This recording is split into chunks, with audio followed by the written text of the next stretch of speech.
चंदनपुर नाम के गांव में राधा नाम की एक लड़की अपने भैया भाभी के साथ रहती थी। राधा की भाभी कमला स्वभाव की बहुत खड़ूस और अत्याचारी थी। वो चाहती थी कि राधा की शादी किसी भी ऐरे गहरे से हो जाए, तो शादी का खर्चा करने से वो और राधा का भाई दोनों बच जाएंगे। इसलिए वो राधा के लिए रिश्ता ढूंढती रहती थी।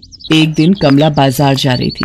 रास्ते में उसने देखा एक बहुत ही मजबूर और गरीब भिखारी लड़का अपनी बूढ़ी माँ की दवाई के लिए लोगों से भीख मांग रहा था। वो कमला के पास आता है और उससे कुछ पैसों की मदद मांगता है। मेरी मदद करो, मेरी माँ बहुत बीमार है और मेरे पास उनके इलाज के लिए बिल्कुल भी पैसे नहीं है। मैंने बहुत लोगों से काम मांगा पर कोई भी मुझे काम नहीं देता।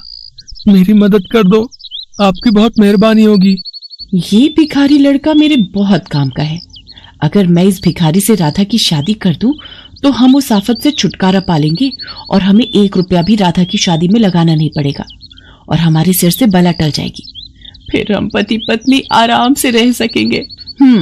मैं तुम्हें पैसे दे सकती हूँ, पर तुम्हें मेरे लिए काम करना होगा।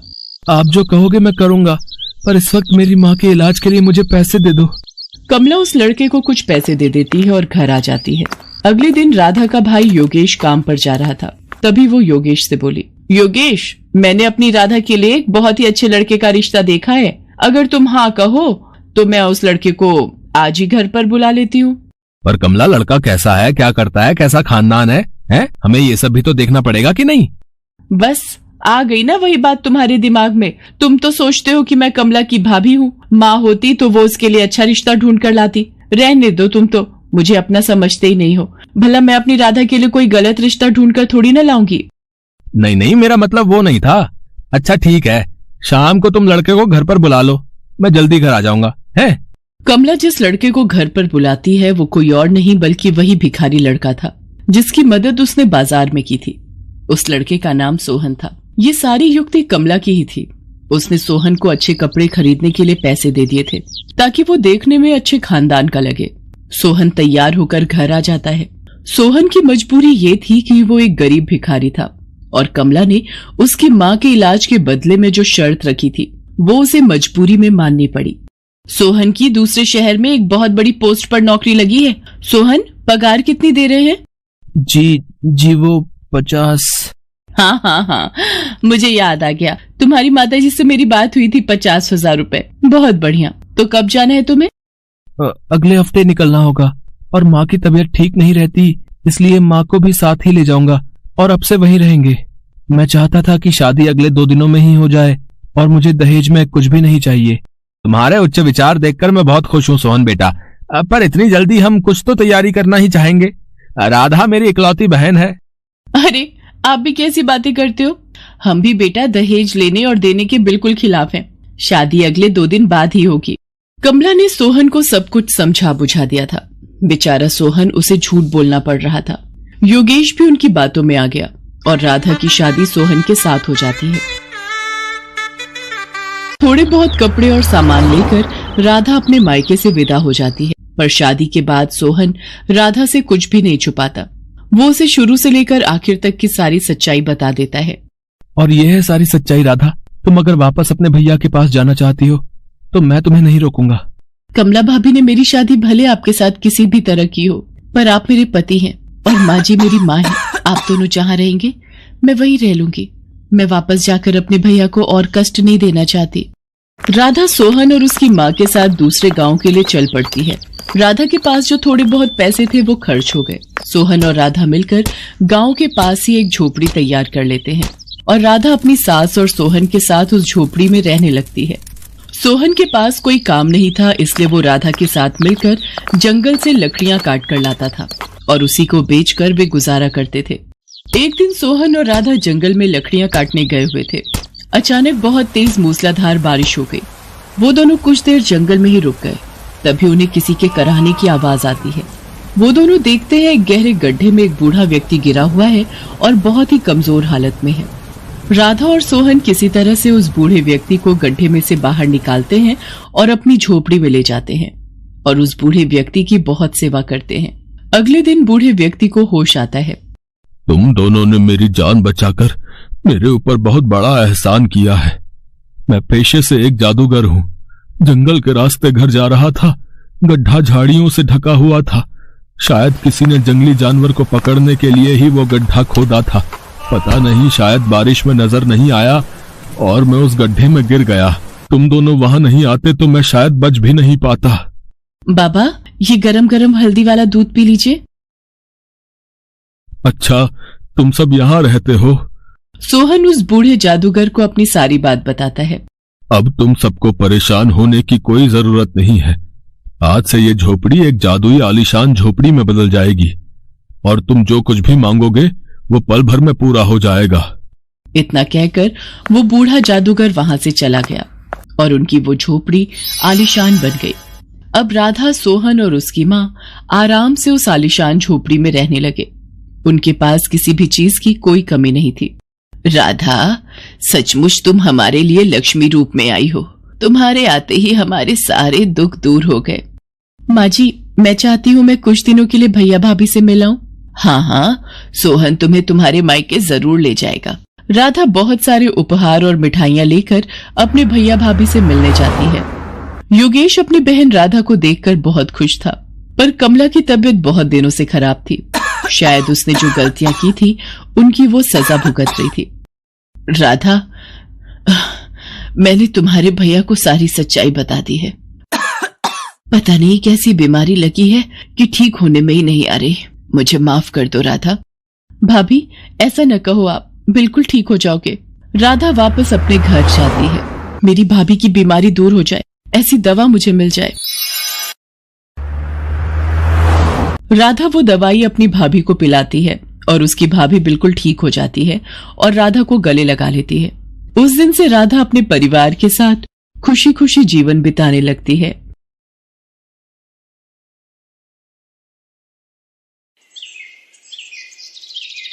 ये कहानी है गरीब सोमू की। सोमू अपने गांव के बाजार में सब्जियों का ठेला लगाता था। वो उन सब्जियों को अपने घर के पीछे ही उगाता था। खेती के लिए उसके पास बहुत थोड़ी सी ही जमीन थी।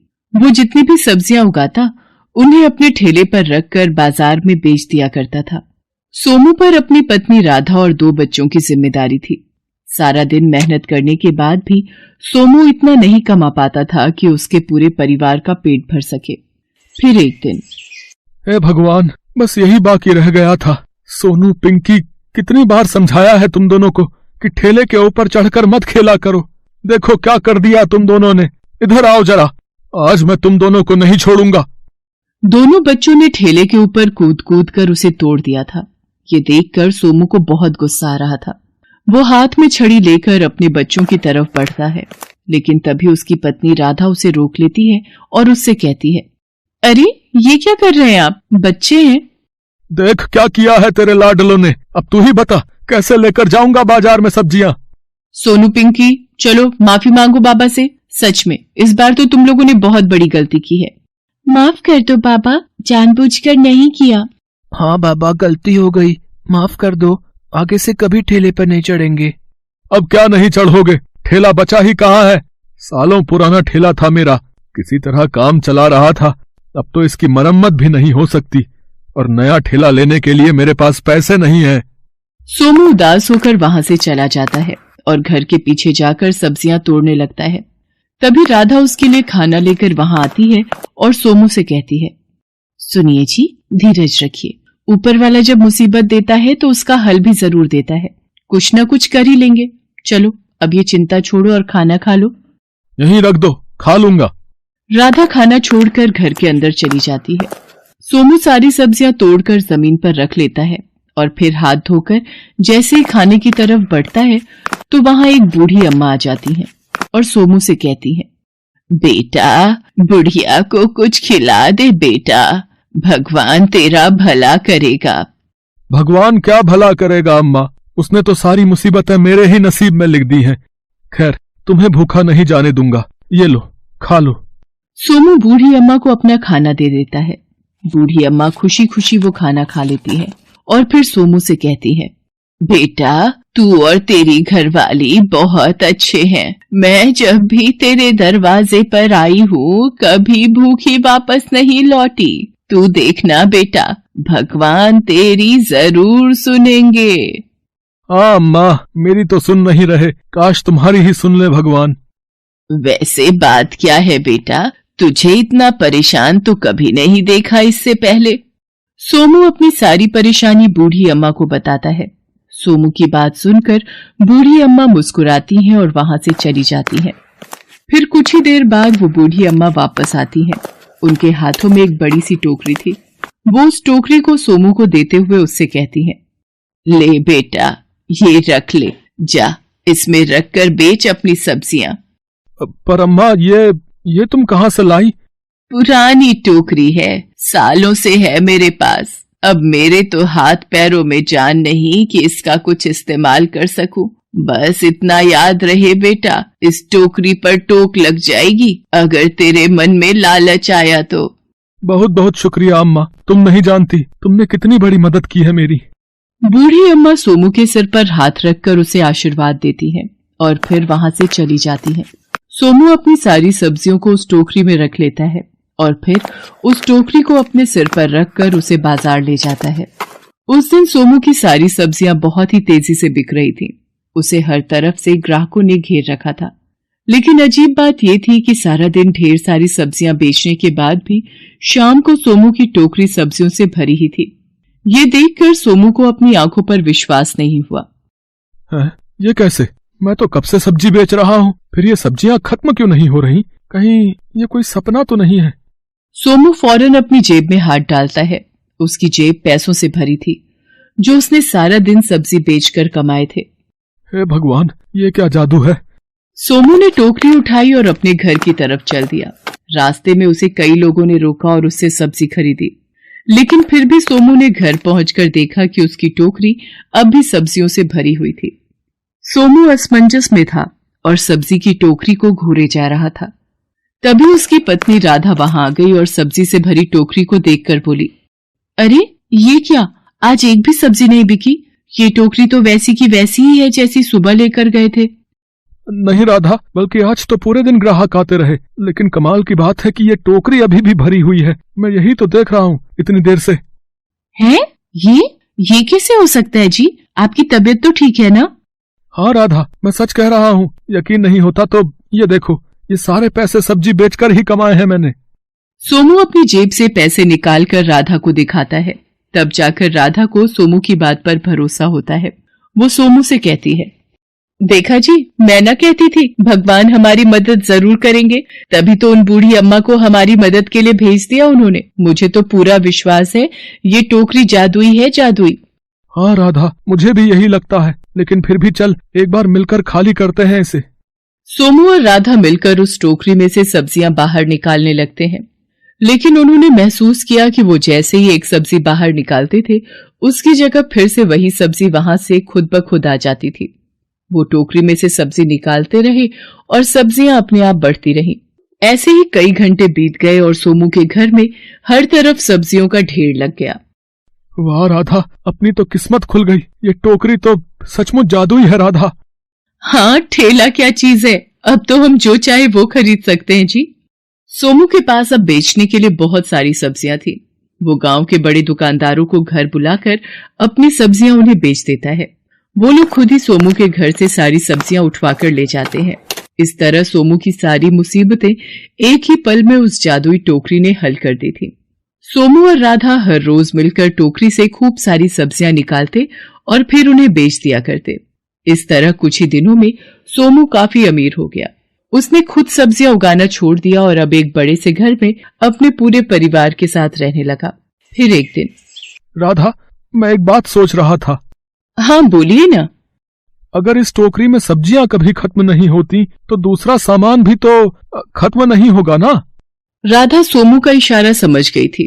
उसने तुरंत अपने गले से सोने का हार उतारकर उस जादुई टोकरी में डाल दिया और फिर कुछ देर बाद जब राधा उस हार को उठाने के लिए आगे बढ़ी तो टोकरी को देखकर चौंक गई। अरे अरे, ये क्या? सुनिए, इधर आइए जल्दी। सोमू जाकर टोकरी में देखता है। वो पूरी तरह से खाली थी। टोकरी में ना तो सोने का हार था और ना ही कोई सब्जी उसमें थी। सोमू और राधा को कुछ समझ नहीं आ रहा था। उन्होंने पास ही रखी एक लौकी उस टोकरी में डाली। वो लौकी टोकरी में डालते ही गायब हो गई। सोमू ने अपना सिर पकड़ लिया।